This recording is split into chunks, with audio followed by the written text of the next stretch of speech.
With so many computer and IT training providers in Britain today and such a wide range of courses available, it can be hard to know which one will be best for you. To help you decide, look for a company with advisors who can talk through with you which job will suit your personality. You need somebody who can give you an understanding of the actual job itself, so you can be sure that you choose the right course to get you into that job. You can choose from user skills training, like the Microsoft Office packages for instance, or even specialise and become an IT professional. By using modern training methods and keeping overheads low, there's a new type of company offering a better quality of training and support for hundreds of pounds less. Let's be honest, individual job security really doesn't exist any longer. Most companies will get rid of workers if things get tight. But if your skills and qualifications are in an expanding marketplace, then you're in the right environment for true job security. Where there's a shortage of trained professionals, you'll always find companies looking for the right people. Take the IT industry for example. The last eSkills survey showed there was a skills gap of around about 26%. So this means that for every 4 jobs that exist in IT, there are only 3 trained people to do them. There's really been no better time or market conditions for getting trained into this rapidly evolving market. Students who are looking to get a career in IT very often have no idea which path they should take or what area to get qualified in. After all, if you've got no experience in the IT market, how can you possibly expect to know what somebody actually does day to day, let alone of course decide on which training route is going to be the most appropriate one to get you there. Really, the key to sorting this out is to take a good look at a number of different areas. Things like your personality type. What kind of things do you enjoy and what don't you like? Why you want to get into IT. And you'll need an explanation of each career path and what makes them different from each other. And clearly, you'll need to think about what effort, commitment and time that you're prepared to put into your training. So the only real way of covering these properly is through an in-depth discussion with somebody who knows the industry well enough to be able to guide you. Amazingly, most UK training companies still teach IT from workbooks and reference manuals. For most of us, this tends to be needlessly boring, drawn out and slow. Psychologists who've looked at learning tell us that we remember a lot more if we involve all of our senses, and if we get practically involved in what it is we're studying. So the answer is to find a course that uses multimedia CD and DVD ROMs, and always make sure you're shown some kind of demonstration from the training company. Your training materials should include videos of the instructors, live demonstrations and slideshows. It's generally best to avoid training that's purely online. You want actual physical CD or DVD ROM course materials so that you can use them whenever and wherever you want, and you're not totally reliant on your broadband connection. Having full support really is critical with many technical programs, but unfortunately most companies only give office hours or extended office hours support. Very few of them go late into the evenings or at weekends. So find training where you can receive help 24/7 at any time of day or night, and make sure it's direct access to the tutors, not just some messaging system, because it'll slow you down if you have to keep waiting for calls back during office hours. Only true 24/7 round-the-clock live support really delivers for proper technical certification. You'll find that in-centre workshop days are often sold as a big benefit by many companies. But if you talk to most of the students who've used them, they'll tell you the opposite's true. You've got all that travelling for instance, multiple trips and often hundreds of miles, and the classes are normally Monday to Friday, which means taking 2 or 3 days off work all the time. Well, if you've only got 20 days holidays a year, using half of that on training doesn't leave much for you.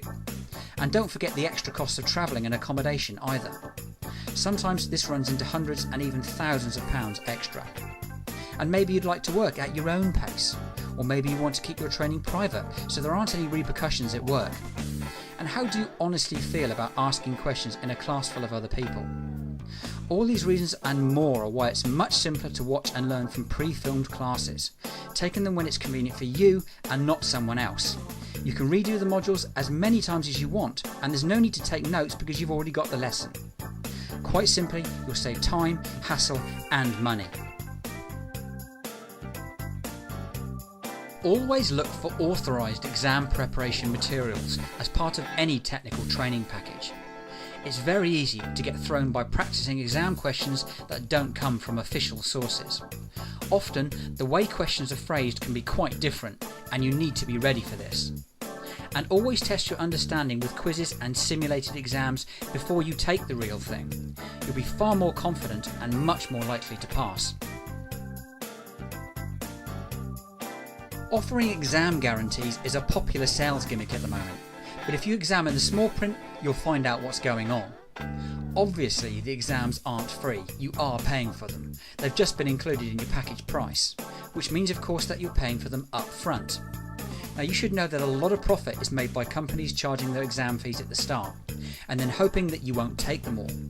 And they also control when and how often you can take that exam. They'll only allow a retake once they're completely satisfied that you're going to pass, otherwise they're losing that extra profit. So doesn't it make far more sense to find the best exam deal at the time, not to pay any markup to the training company, and to do it locally rather than in some remote centre? Pay for it when you need it and not before.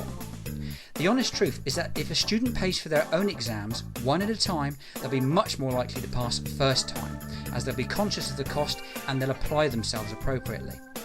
Why pay hundreds or even thousands of pounds extra for so-called exam guarantees when common sense dictates that the best guarantee is study, commitment and good exam preparation? Many companies provide a job placement assistance service to help you get your first IT job. But often too much is made of this, as it's really not that difficult for any motivated and trained person to get a junior role in the IT industry, as there's such a shortage of trained staff. You would ideally want CV and interview advice though, and we encourage students to get their CV updated the day they start training. Many support jobs are offered to students who are still studying and haven't even passed an exam yet. At least you'll be on the maybe pile of CVs rather than the no pile. The best way to get placed is through specialised and independent recruitment consultants. The bottom line is they only get paid when they place you, so they've got the necessary incentive.